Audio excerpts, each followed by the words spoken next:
Bonjour à toutes, bonjour à tous. Tout d'abord, mes meilleurs voeux pour cette nouvelle année. J'espère que on pourra enfin se revoir et faire des cours normaux. C'est tout ce que j'espère. Et puis, vous me manquez. Voilà, vous me manquez tous.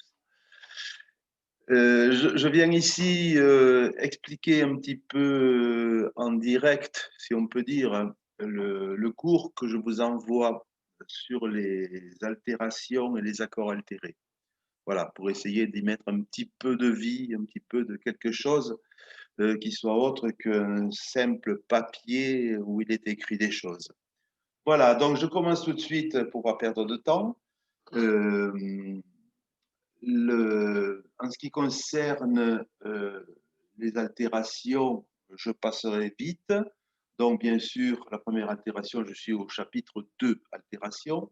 La première altération utilisée est celle du septième degré mineur, la sensible. Bon, on passe. Après, concernant le quatrième degré, c'est ce fameux en do majeur, par exemple, ce fameux fa dièse à la place du fa bécard. Par exemple, ça.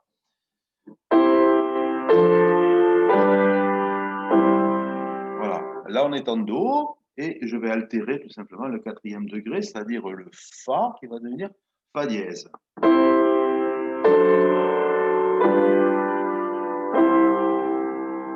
Voilà. Donc, moi, je préfère parler de emprunt au ton de la dominante, c'est-à-dire à sol, ou le cinquième du cinquième. Le cinquième, c'est sol, en do. Le cinquième du cinquième, donc c'est à la quinte au-dessus. Ré, fa dièse, la do. Voilà. Bon. Après, on va sur le deuxième degré altéré, qui est, vous le savez, la sixte napolitaine, c'est-à-dire normalement ça.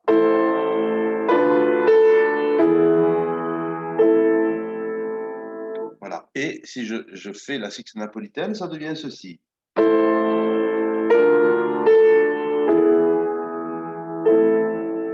Voilà. C'est-à-dire que là, tout simplement, j'altère le second degré et pour me rapprocher, en fait, le si bémol, pour se rapprocher du la, qui est la tonique, par demi-ton. Le demi-ton, c'est ce qu'on peut faire de plus ou de moins, ça dépend, dans la musique tonale. Voilà. Je parle de la quarté sixte napolitaine. Donc, par exemple, si je fais un si bémol majeur,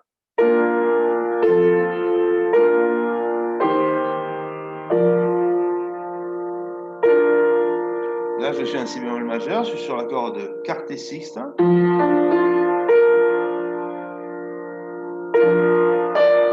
Et je vais l'enchaîner sur l'accord de quarté sixte aussi, de la mineure. Donc, ça donnerait un enchaînement comme ceci.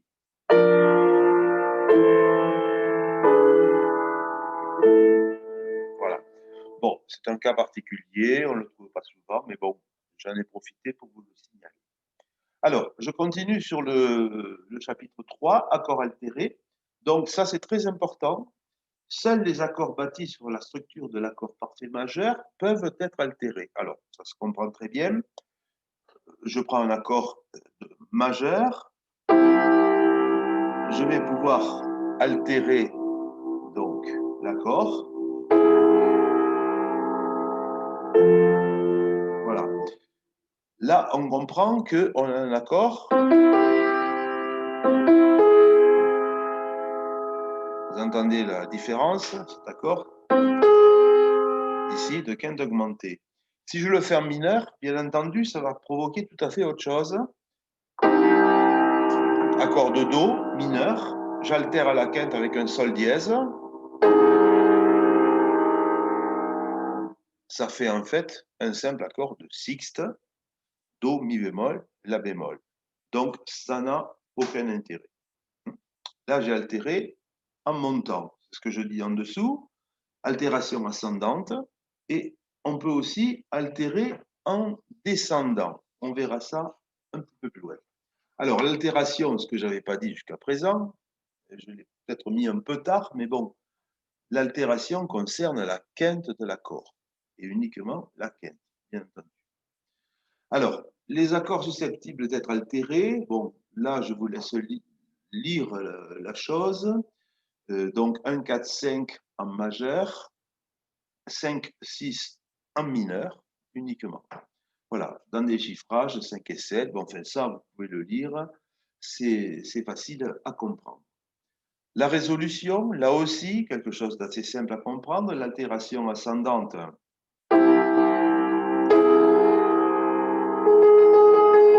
Celui-là, il monte, bien sûr.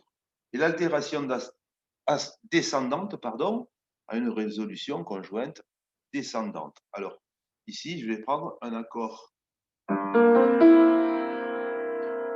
plus 6 sur Sol, donc on est en Fa, Sol, j'altère le Sol, Sol bémol, et il descend sur le Fa. Voilà. Alors, on continue sur l'utilisation de ces accords altérés. Donc, elles peuvent être utilisées selon deux manières.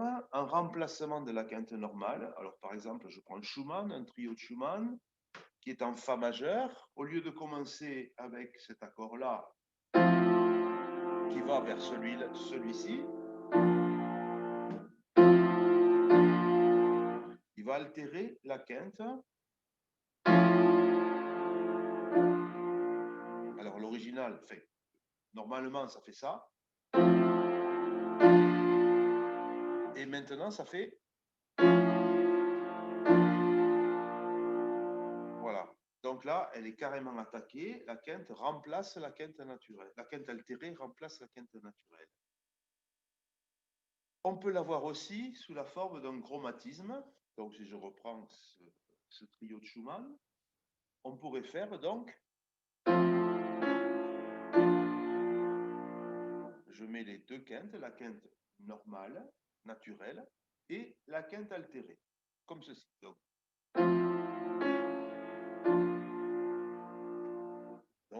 apparence, note de passage. Alors, ce qui est le plus intéressant, bien entendu, c'est le cas du cinquième degré, parce que c'est là que l'on trouve le plus fréquemment la quinte altérée, et particulièrement la quinte altérée descendante. Alors, et particulièrement donc sur l'accord de sixte augmenté. Alors, cet accord de sixte augmenté, il prend trois formes, comme vous le voyez. Donc, l'accord naturel que j'ai écrit. Donc, un accord plus 6, renversement de septième de dominante. J'aurais pu prendre aussi l'accord de neuvième de dominante sans fondamentale. Ça fait la même chose.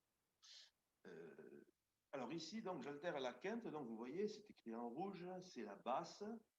Donc, j'ai trois formes de cet accord de sixte augmenté dont on parlera souvent.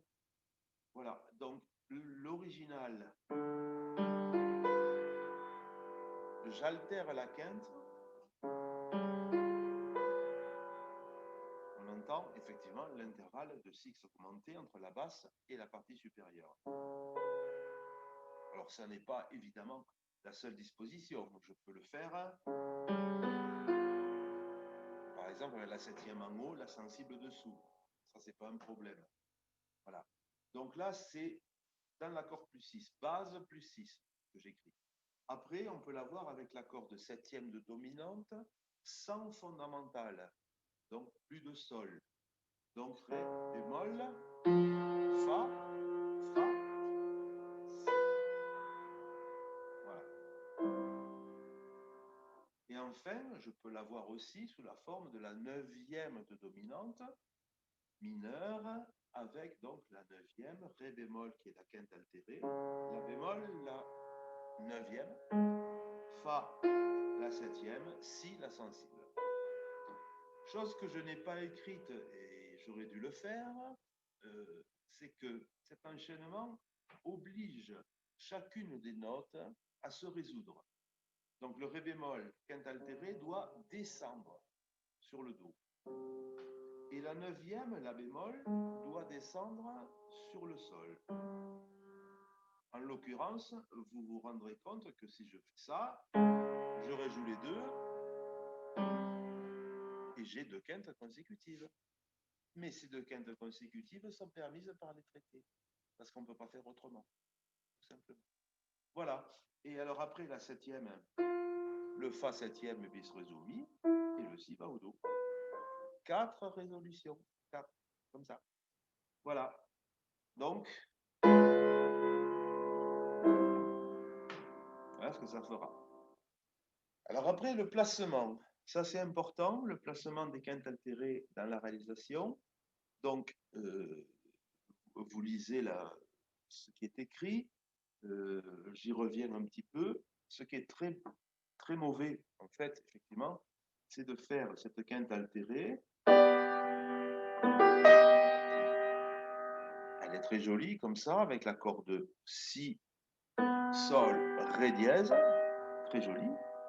Mais par contre, si j'y mets la septième, à ce moment-là, à côté, si, sol, ré dièse, fa, ce qui est écrit, vous entendez bien que ça ne sonne pas très bien. Donc, il faut absolument éviter cette superposition. Par contre, ce que vous pouvez faire, c'est mettre le fa en dessous, comme ceci. Si, fa, sol, ré dièse. Voilà. On entend la sixte augmentée. Il faut toujours entendre la sixte augmentée, mais pas la tierce diminuée. Voilà, par exemple. Voilà, ça, c'est bon. Ça, pas tout à fait. Voilà, donc là, je vous donne l'autre exemple, effectivement.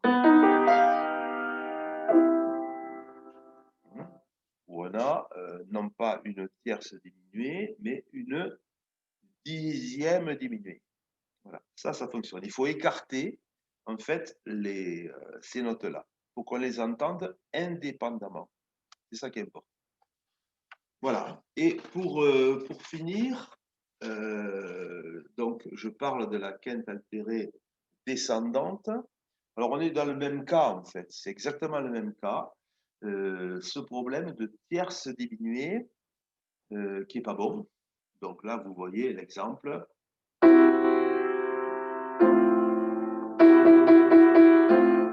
Ça, on ne sait pas, on ne comprend pas ce qui se passe.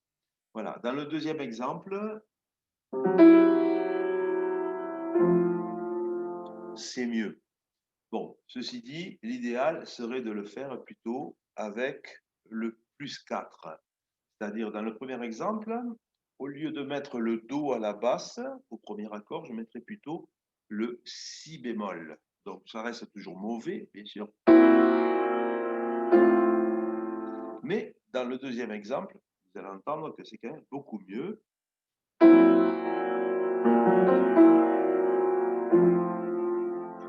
Voilà. Mais le bon placement quand même de la quinte altérée descendante reste quand même quand elle est à la basse, donc dans l'accord de sixte augmenté. Voilà. C'est là que c'est le mieux. Vraiment. Voilà ce que je pouvais dire en plus de ce que vous pouvez lire. Voilà, bien entendu, si vous avez des questions, je reste à votre entière disposition.